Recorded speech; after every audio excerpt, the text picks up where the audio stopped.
আমি আসলতে জুবিনৰ লগতে আছো তেতিয়াৰ পৰা যিকোনো প্ৰকাৰে আছো আৰু কিবা এই ধৰণৰ গোটেই কামখিনিত জড়িত হৈ আজি মুখ্যমন্ত্ৰী ডাঙৰীয়াই এটা বলিষ্ঠ পদক্ষেপ লৈছে সেইটোত আমাৰ বিশ্বাস আছে যে ইয়াৰ উচিত যিটো ন্যায় সেইটো পাব আৰু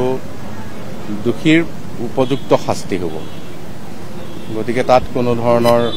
চৰকাৰে কেতিয়াও ইয়াত পিছুৱকি নাহে বা আপোচ নকৰে এইটো আপোনালোকে নিশ্চিত থাকক আজি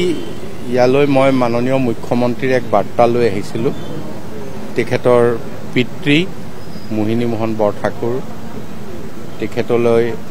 এক মাননীয় মুখ্যমন্ত্ৰীয়ে শোকবাৰ্তা প্ৰেৰণ কৰিছিল মই আনুষ্ঠানিকভাৱে তেখেতৰ হাতত অৰ্পণ কৰিছোঁ ঠিক তেনেকৈয়ে আমাৰ জুবিন গাৰ্গৰ পত্নী গৰিমা শইকীয়া গাৰ্গ তথা পৰিয়ালবৰ্গলৈ এক শোকবাৰ্তা প্ৰেৰণ কৰিছিল মুখ্যমন্ত্ৰী হিচাপে মাননীয় মুখ্যমন্ত্ৰীৰ এই শোকবাৰ্তা আনুষ্ঠানিকভাৱে দুয়োগৰাকীক আজি পৰিয়ালৰ দুয়োগৰাকীক আমি অৰ্পণ কৰিলোঁ আৰু সমবেদনা জ্ঞাপন কৰিলোঁ